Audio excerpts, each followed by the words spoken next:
Okay, maglagay tayo ng margarine para doon sa ating Java rice. Pinakain nyo lang yan. Wala na kayo ilalagay na pagpalasa dyan kasi kanina nung niluto natin itong ating rice, templado na yan.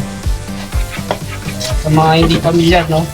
Sa gumagawa ng Java rice, sinasayang po yan. Lagay na natin yung ating rice. Then add lang natin itong pepper natin. Na kayong naglalagay, yan lang.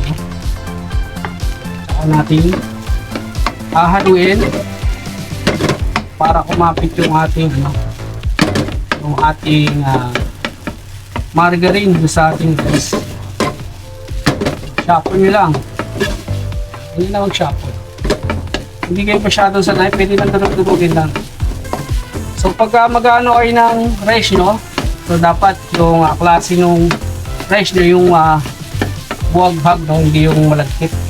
So sakto lang dapat yung tubig para ayan ang itsura nyo. Initin lang natin yan para diretso na dun sa ating budbud rice. Okay. Ito lang yan. Okay na yan. Okay, so magluluto tayo ng Shanghai, no? Para doon sa ating gagawing budbud. Lagyan natin yung mga Shanghai dito sa ating pan. So dapat di siya masyadong malakas ang apoy, no? Para hindi kaagad siya masunog. Okay, so pag ganyan na ang texture ng ating Shanghai, so golden brown na, pwede na natin siyang hanguin. Okay. Okay, so ito naman yung ating lulutuin na fried wonton, no? So lagyan na natin siya. So huwag masyadong mainit yung ating yung ating mantika kasi mabilis ito masunog dahil ang wrapper natin na ginamit dito ay kulay puti, no? So may mga klase kasi ng molo wrapper, may dilaw, mayroong light yellow, and then yung white na common na nakikita natin sa mga palengke, no? So yun ang testingin natin para pag ginawa nyo yan, yung mga common lang na nakikita nyo sa palengke, pwede nyo magamit. So low fire lang tayo dito at i-fry natin ng 10 minutes. So ito na, no? Pagka ganyan ang texture ng ating fried wonton, so within 10 minutes, okay na siya. Low fire lang para hindi masyado siyang nabibigla, no? Sa pangit kasi pagka mabilisan na luto, nangyayari, hilaw yung loob, sunog na yung pinaka-wrapper. So kulay puti kasi yung wrapper, kaya masyado siya masela, no? Hindi natin siya pwedeng madaliin.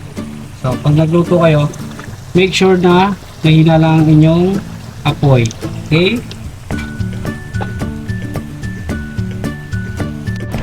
Okay, hi guys. So ito yung ating kakain na budbud, no? So Shanghai, liempo, tsaka yung wonton na fried. May sasawan tayo na pang fried wonton, yung sa liempo at yung ketchup para dun sa Shanghai. So ayan yung ating kakainin. Yun na. So okay na, kain na tayo. Testing na natin tong ating budbud na Shanghai, no? Tsaka Java rice.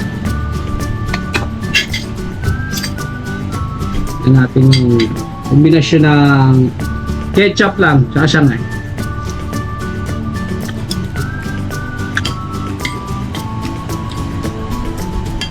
Udap. Saka yung liempo. Liempo ni ni kasundot. So ito sasahan natin yan.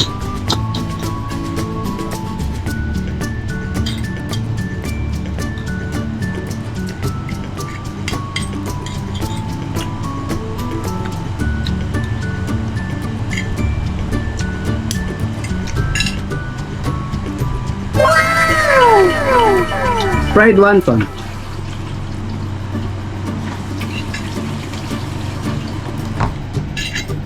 Yung fried wonton natin, ang sausawan nito yung yung ang siomai style.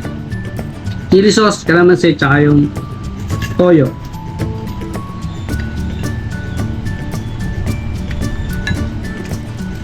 Anghang, crispy.